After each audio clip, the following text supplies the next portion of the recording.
bienvenue dans ce nouveau Deep Dive. Alors aujourd'hui, on va explorer une idée vraiment centrale dans les textes bibliques, la foi. Mais pas juste la foi comme une croyance intellectuelle. Exactement. Plutôt comme une force qui nous pousse à agir. C'est ça.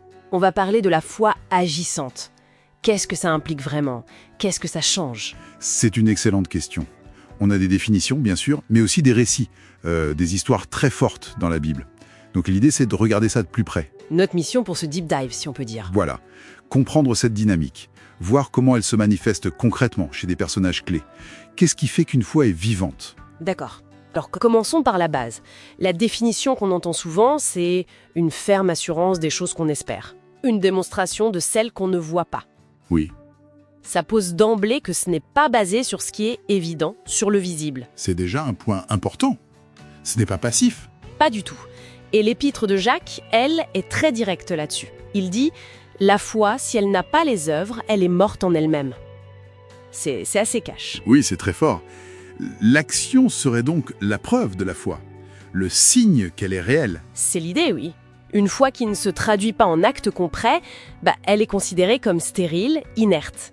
Comme un arbre qui ne donnerait pas de fruits, en quelque sorte. Mais alors, on touche à un point sensible. Paul, lui, insiste sur le salut par la foi seule. Et Jacques met l'accent sur les œuvres.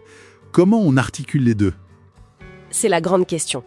Beaucoup, notamment dans la théologie réformée, y voient une complémentarité plutôt qu'une contradiction. C'est-à-dire? Mais imaginez la foi comme la racine. Elle est essentielle, mais cachée. Et les œuvres, ce seraient les fruits. Visibles, eux. D'accord. Les fruits ne créent pas l'arbre, mais ils montrent que l'arbre est vivant et en bonne santé. Donc les œuvres ne causent pas le salut, ça c'est le rôle de la foi seule, mais elles en sont la conséquence naturelle, la preuve visible. La foi est la source, les œuvres, la manifestation. C'est ça. Et d'où vient cette foi? Les textes disent souvent qu'elle naît de l'écoute de la parole de Dieu. Intéressant. Donc, la foi comme moteur et ses caractéristiques. On entend souvent marcher par la foi et non par la vue. Oui, c'est un aspect clé. Faire confiance à une réalité qui dépasse nos sens. Mais il y a autre chose d'essentiel, l'amour. Ah oui. Oui, l'Épître aux Galates parle de la foi qui agit par l'amour. C'est fondamental pour éviter que les actions deviennent juste une obligation, du légalisme froid ou même un acte égoïste. L'amour donne le sens, la direction. Donc, action oui, mais motivée par l'amour. Exactement. Et on peut aussi mentionner le lien avec la prière, et puis cette idée de la foi comme un bouclier, une protection. D'accord, prenons des exemples pour illustrer tout ça. Abraham, évidemment. L'incontournable Abraham, oui. Quitter son pays, sa famille, juste sur une promesse divine. C'est énorme. Et puis, l'épreuve d'Isaac. C'est difficile à imaginer. C'est vertigineux. Abraham illustre cette obéissance qui défie la logique humaine. Sa foi le pousse à agir même quand c'est incompréhensible, voire apparemment impossible. Ça révèle une confiance folle, en fait. Une confiance radicale en Dieu, oui. Et ce genre d'épreuve, paradoxalement, vient tester et renforcer cette foi. C'est une leçon forte, l'obéissance qui découle de la confiance. Et ça résonne encore, cette idée de faire confiance face à l'inconnu. Tout à fait. Et puis, on a Esther, une autre figure, un autre contexte. Oui, plus politique presque. Elle risque sa vie, carrément, en allant voir le roi sans y être invitée. Pour sauver son peuple, oui. C'est un acte de courage immense, né de sa foi et de son sens des responsabilités. Là, on voit l'impact collectif. Exactement.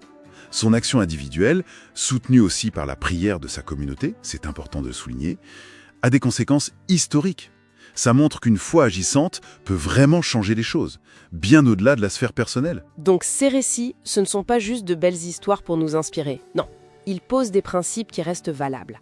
L'obéissance confiante d'Abraham, le courage d'Esther, mais on pourrait aussi penser à la persévérance de la femme qui touche le vêtement de Jésus. Ah oui, pour être guéri. Voilà, ce sont des illustrations de ce que signifie vivre sa foi au quotidien. Par des actions concrètes, motivées par la confiance et l'amour. Et ça nous ramène à l'idée que ce n'est pas juste une affaire du dimanche. Pas du tout. C'est une décision de tous les jours, un engagement constant. Une manière de vivre, en fait. Précisément.